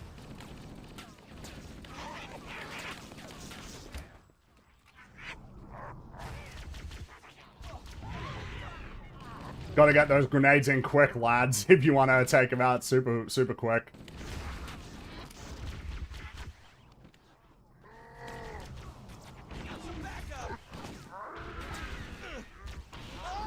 Well, come on, buddy.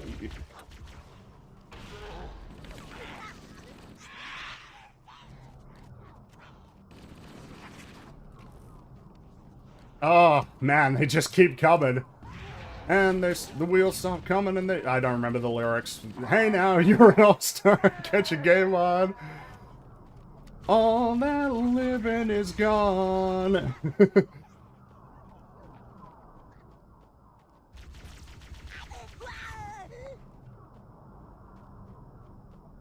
Yep. Nice. Look at that. Easy. Is the Halo TV series worse than Fallout? I'm not the person to ask. Because I can't really speak to, I can't really speak to, like, yes, it was the first encounter with the hunters, I remembered. Oh, got you. Easy. Nice. If only I had a pistol, though, huh? I mean, I would definitely make the case that, like, the Halo TV show is just one of the worst TV shows ever made. It is, utterly abysmal.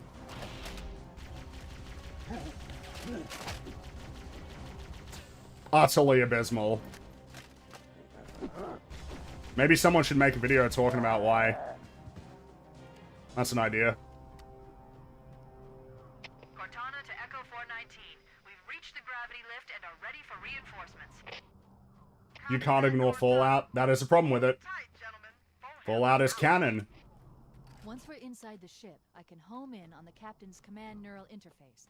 They'll probably be in or near the ship's brig, which should narrow our search. Echo 419 inbound. Clear the drop zone. Like, I know that you have to wait for this stuff, but I do love just seeing the Pelicans always come in, delivering you, you know, vehicles and more buddies to help you out. Like, it really does make it feel like it's sort of an ongoing military operation that is, sort of, yeah, that is happening beyond you, but at the same time, you know, you're an instrumental part of it. By the way, we haven't talked about it much, but, like, the design for, like, Covenant ships and just Covenant, you know, vehicles and everything in general is just phenomenal. It's so great. I love that it's purple. It's very vibrant and wacky, but also, you know, believable. And it's just an easy way to distinguish at a glance between good guys and bad guys. I've got a good lock on the captain's CNI transponder. No Covenant defenses detected. I also quite enjoy this little encounter in this room. That's what I mean, like, we're constantly mixing it up. Like, everything that we just did there is its own... And then, yeah, the introduction of, well, that went well.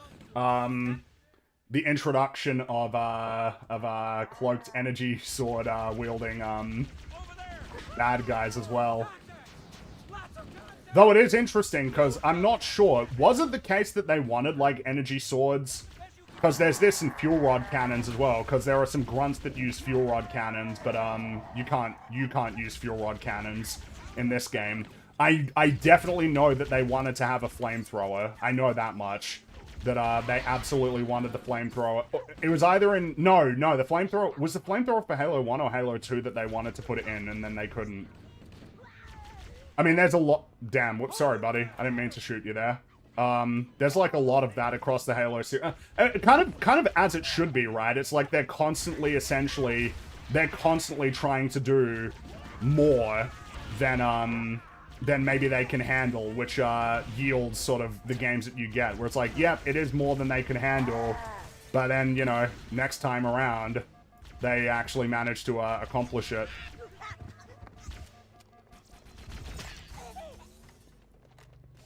Oh shit. Oh shit, he's gunning for me here, alright?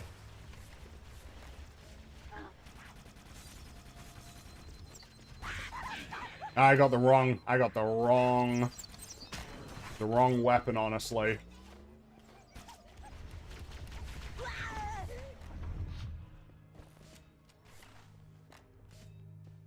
Halo 1, it was added. Well, because it was added in Halo 3. Ah, yes, Covenant danced. Covenant danced. Boom, boom, boom, boom, boom, boom, boom, boom, boom, boom, boom.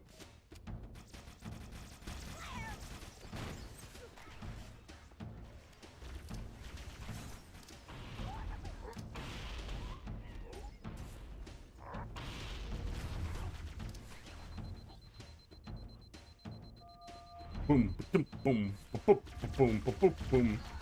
Hey, look, alright, you don't need to be spawning right behind me, lads, okay? I'm already in enough trouble here as it is.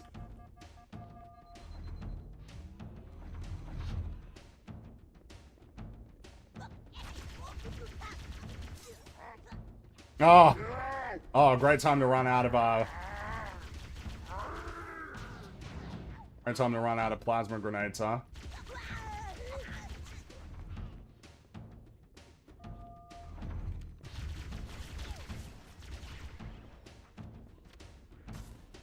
The Batwoman theme would have been better. Stop it. Stop saying these things.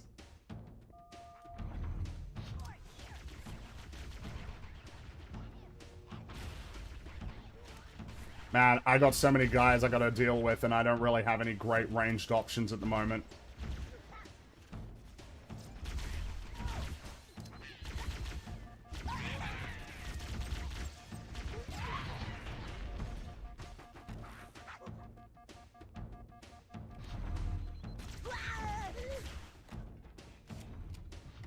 Yeah, because I don't really want the Needler.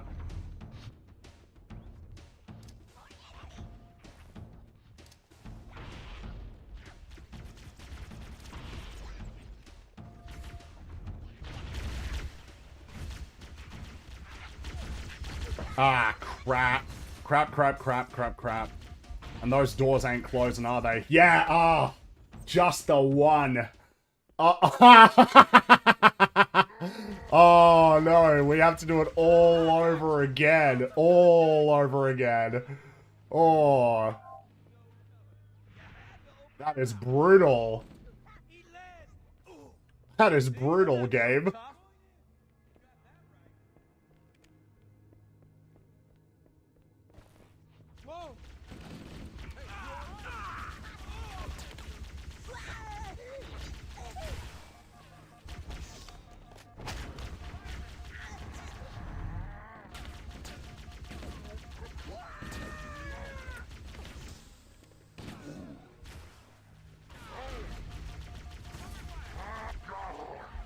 Alright, well, I definitely need that health now.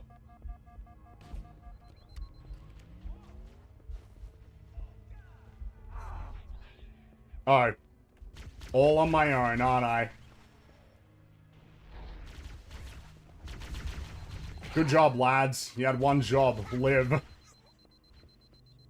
This part is hard. Oh yeah, no, it's tough. I mean, you know, Legendary is hard. It is a hard mode to play on. But it is a good mode to play on to actually, like, really, like, and truly learn how Halo works. Because you're kind of forced to on this mode. You kind of got to, like, really actually figure out, like, the importance of shields and everything.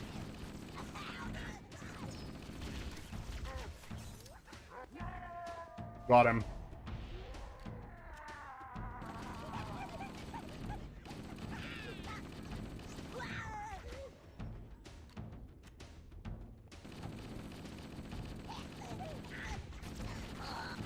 In a level like this as well, it feels like you gotta find that balance between,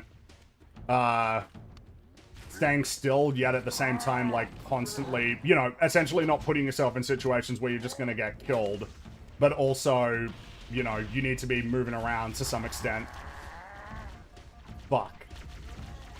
Yeah, otherwise you end up in situations like this. Oh, whoa, hey, buddy. Ah, damn it. Oh.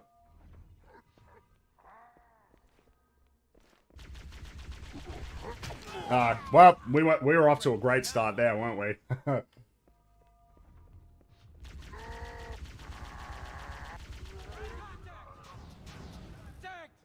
No covenant. You had to open your mouth.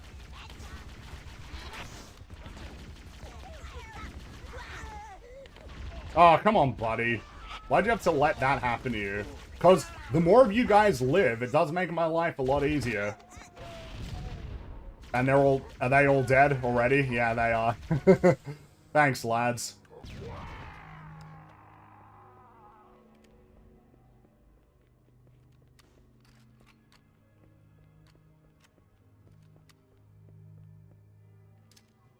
Oh, wrong button.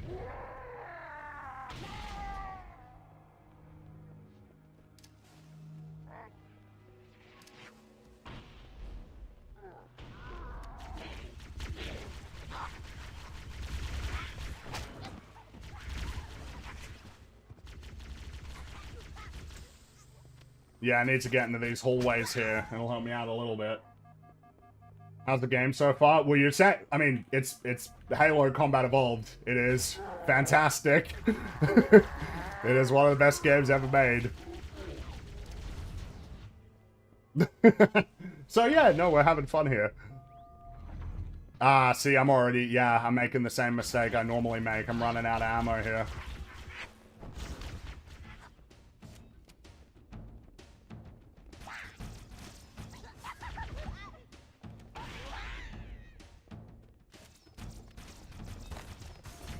Oh.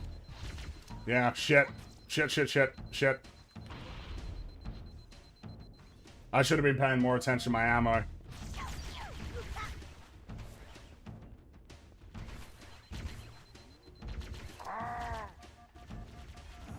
Ah, damn it. Thought it was a new one? No. That's not out yet, and I wouldn't be having fun if we were playing the new one, honestly. I do not expect that I'm gonna enjoy or like that game at all. You had to open your mouth. I very much doubt it. Could be wrong. I mean, it is ultimately, you are remaking a great game. Work of art, people. Something that's interesting, by the way, is that I find that because I've seen someone mention the AI in Combat Evolved, that, I find that the AI in Combat Evolved is, like, pretty aggressive in a good way. Like, they tend to stay on you. It's a lot harder to, like, stay in one place. You kind of got to be conscious because they will just sort of converge on you. Wow, I can't believe these guys are still alive, honestly.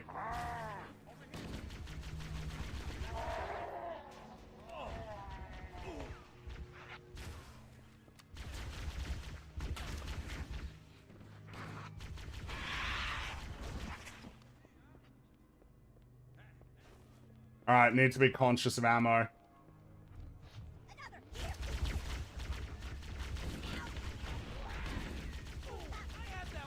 Dude, I honestly can't believe these guys are still alive. I thought they would have failed me by now. Oh, wait, where's your gun? Where's your gun? Where's your gun? Ah.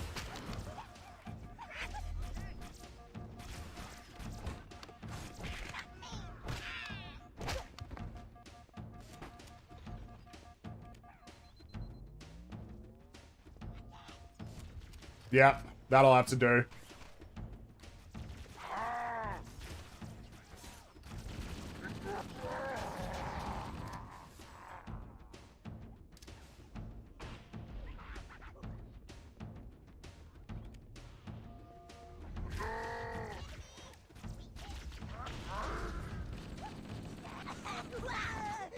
Got him!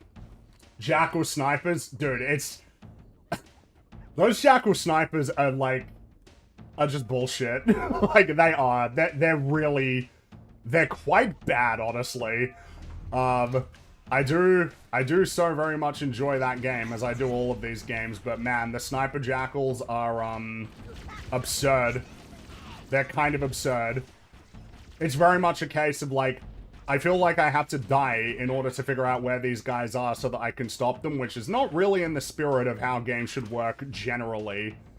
Not that there is a way that games should always work, but I'd say it's, like, not necessarily in the spirit of the way that, that games should work, where it's like, well, you gotta kill yourself to get access. You gotta get yourself killed, rather, to get access to the information that you need to, succeed. If that makes sense. Obviously, it's, you know, it's part of how games work anyway. Oh, damn, I think I'm, Oh! Oh, checkpoint. Checkpoint. Yeah, because now, yeah, now we got the hunters. Here we go.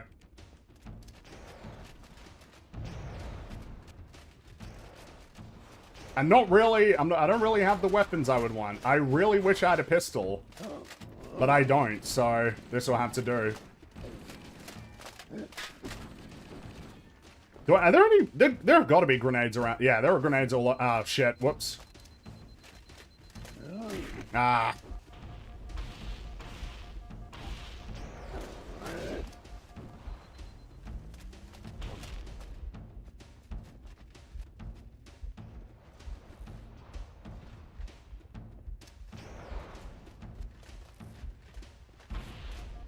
Oh, good job, me. Come on, you got more? Come on! Oh, no, not now. Not now. Not now when you can get me. Not when you can hit me. I don't want you doing this when you can hit me, alright? I want you doing it. Alright, come on. Yeah, like if I had a pistol, it would already be over. And that would be a beautiful thing, but no. No such luck this time. Oh, hey. We're getting there.